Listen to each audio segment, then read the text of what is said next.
hablando de asilo. Asilo y el proceso tan delicado, tan responsable, que usted, es una decisión definitiva que usted está tomando de pronto para su vida. Pero está también, abogado, la situación de que el asilo está negado. ¿Qué hacer cuando el asilo está negado? Ok, así que inicialmente cuando una persona aplica para el asilo, la oficina de asilo revisa el caso, toma testimonio, revisa la evidencia y decide el caso.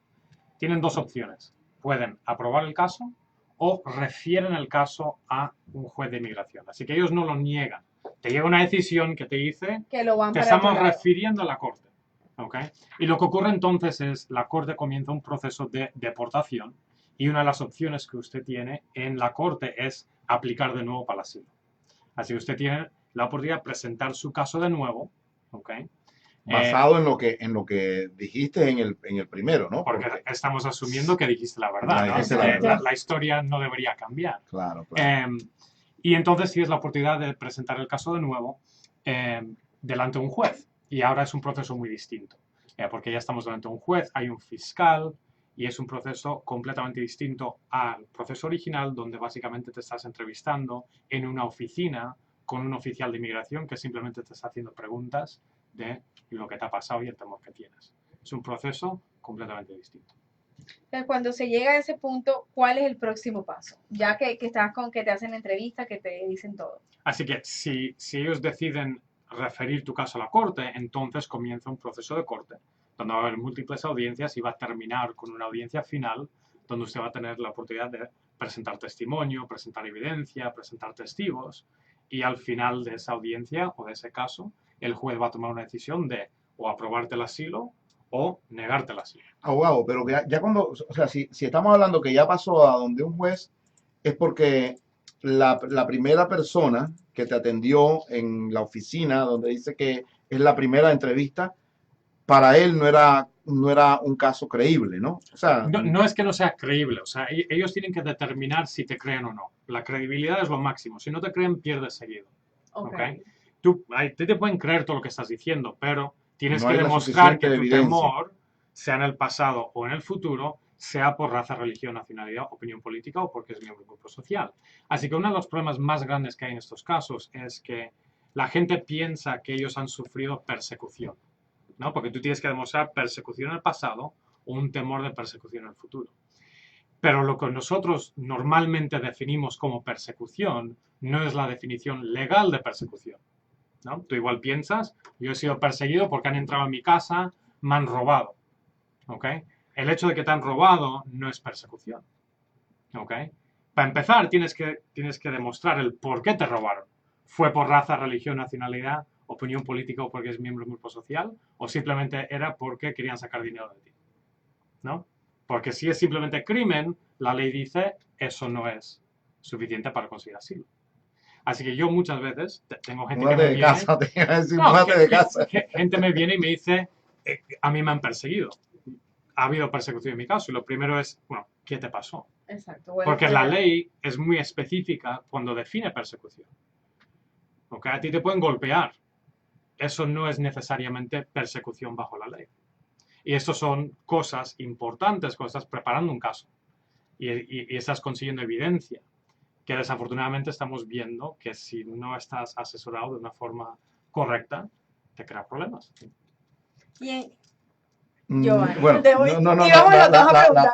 la pregunta es lo que le pasa, y qué bueno que estemos al aire, qué buen abogado que usted con sus palabras son tan amplias, y por eso es que nosotros le suplicamos a Wendy que hiciera una llamada con usted para poder traerlo acá. Sé que el tiempo es complicado para usted, pero qué bueno que lo podamos traer porque hay muchísimas personas venezolanas que están llegando y esas personas normalmente vienen por se cree que hay una persecución en la parte, en Venezuela, ¿no? Que es donde, en la parte de Nicaragua, se cree que la mayoría de los nicaragüenses, por lo que está pasando, llegan acá.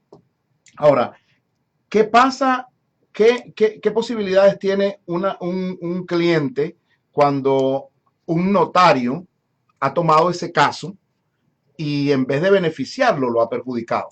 ¿Se puede corregir? Denunciar. ¿Se puede hacer algo diferente? ¿Qué es lo que usted recomienda? Porque Me imagino que cuando le pasa a cualquiera, que cuando ya va donde el abogado es porque tiene el problema enorme. O lo van a deportar o en el caso de deportación, en el caso de bancarrota, ya cuando tiene que no ha podido pagar las cuentas, no ha buscado a alguien. O sea, ya cuando se busca un abogado es porque el problema se ha complicado. Ahora, el abogado puede tomar ese caso y puede voltearlo o darle un giro a beneficio del cliente, en el dado caso con usted, ¿no? Estamos... O sea, yo lo primero que te diría es que depende qué ha pasado, ¿no? Y depende cuáles fueron los errores o cómo se presentaron las cosas. Lo que yo le diría a la gente es no esperes hasta ese momento. Tener la asesoría desde el principio, así que así sabes en lo que te estás metiendo y sabes exactamente lo que hay que demostrar, ¿ok? Y no tienes esos problemas. Si eso ya ha ocurrido, problemas se pueden arreglar, pero dependen qué fueron. Si fueron muy severos, cosas no se declararon. Ahora en un acorde tú vas a tener que explicar el por qué. Y decir simplemente la persona que me ayudó no lo puso, no es una excusa muy buena. Porque cuando estás en esa entrevista con el oficial de inmigración, te preguntan, ¿te pasó algo más? Explícame más. ¿Estás seguro que esto es lo único que te ha pasado? Y si tú dices que no, entonces ahora la fiscalía va a usar eso en contra tuyo cuando tienes tu audiencia final delante de un juez. Así que hay que tener mucho cuidado. Yo tengo gente que me dice, bueno, el notario me dijo que eso no era importante. ¿Ok? Y me dijo que no lo mencione en la entrevista. Pues si es algo que te pasó, ¿por qué no lo estamos mencionando?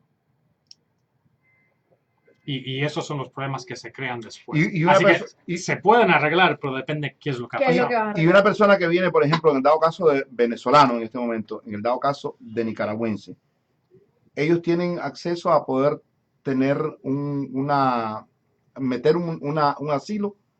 Por supuesto, si tienen un temor, pero lo primero que les diría es conseguir asesoría desde el principio con alguien calificado.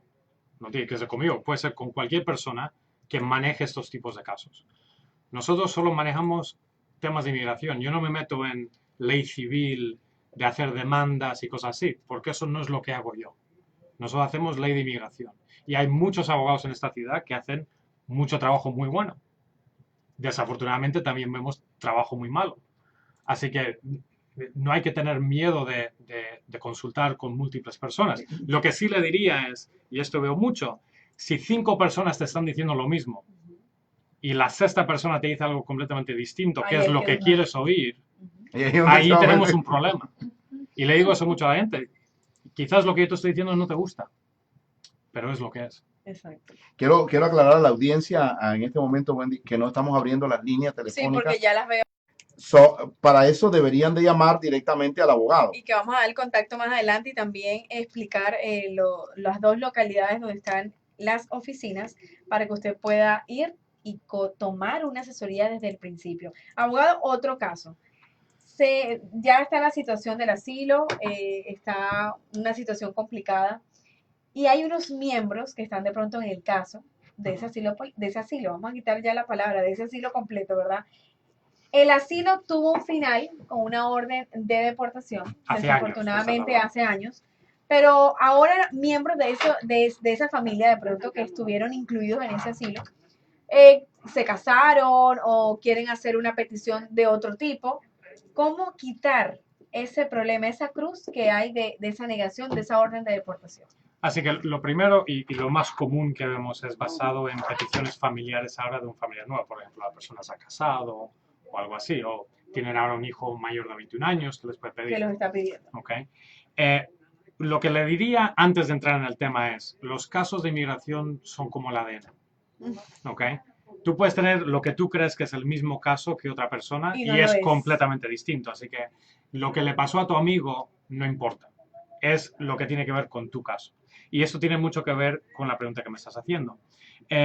Antes de la administración que tenemos ahora, cuando teníamos una petición familiar aprobada, por ejemplo, y la persona era elegible para residencia, menos el hecho de que tenían la orden de deportación, así que tenían que quitarlo, el gobierno estaba dispuesto a revisar esos casos y someter mociones junto con nosotros para reabrir casos.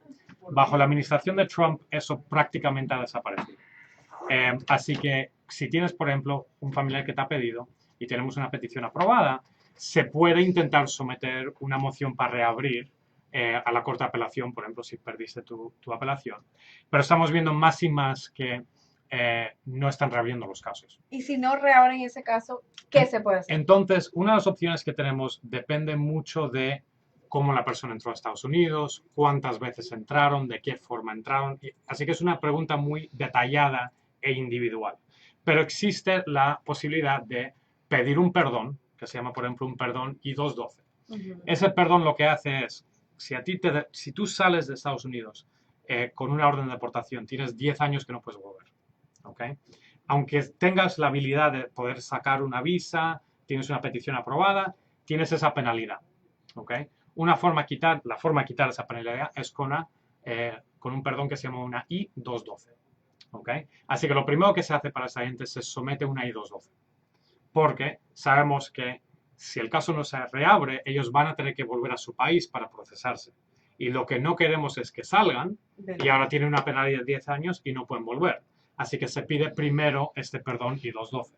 ¿Okay?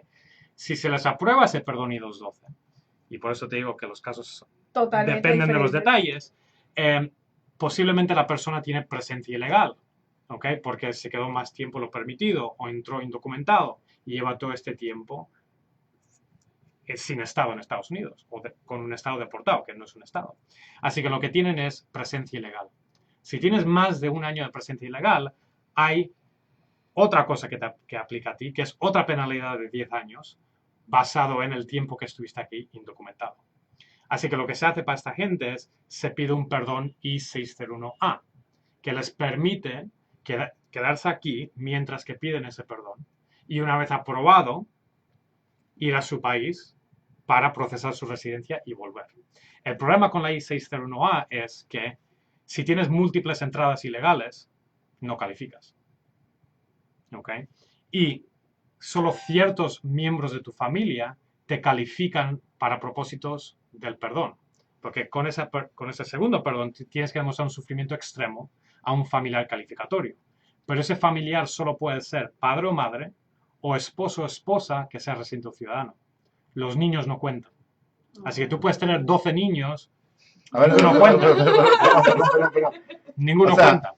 El único es el familiar inmediato que tenga padre o madre o esposo. O esposo o esposa que sean residentes o ciudadanos. Y hay que demostrar un sufrimiento extremo a esa persona. Pero los niños no. Los niños no cuentan para propósitos de ese perdón.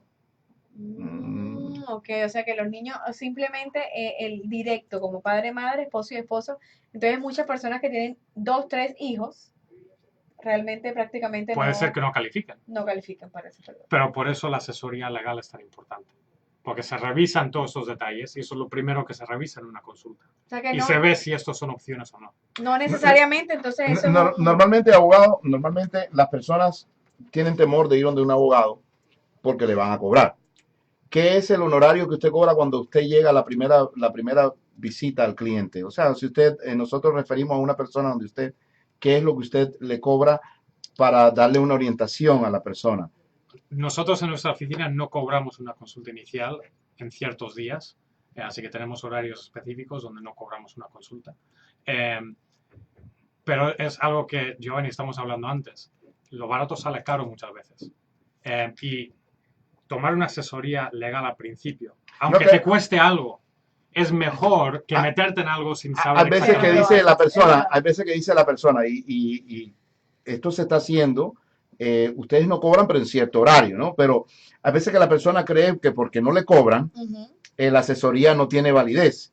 Y estamos haciendo una labor en este momento a toda nuestra audiencia a través de la radio AM 1550, a través de Facebook, a través de Instagram, a través del canal de YouTube, de que el abogado en este momento está con nosotros, está saliéndose un poco de su rutina, de su trabajo, para venir a dar esa información, para venir con los oyentes, asesorarlos.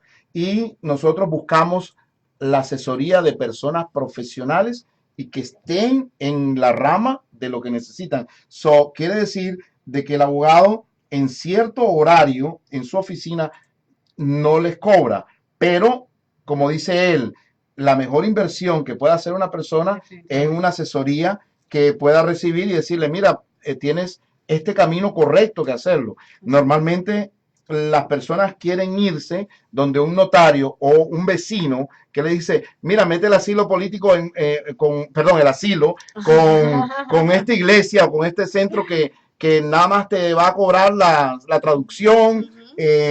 No vayas donde el abogado porque el abogado te va a sacar los ojos. Sí, o sea, ese es el las tema. Las consecuencias son peores. Son graves. Así es. Bueno, vamos a una pausa y vamos a regresar hablando de todo este tema de los asilos, de los perdones, también de lo que es carga pública y qué significa si tú estás en un proceso de inmigración. Volvemos en breve en Conéctate con TFKM. ¿Estás al aire? No, ya. Okay. Se le puede preguntar, por ejemplo, ¿qué pasa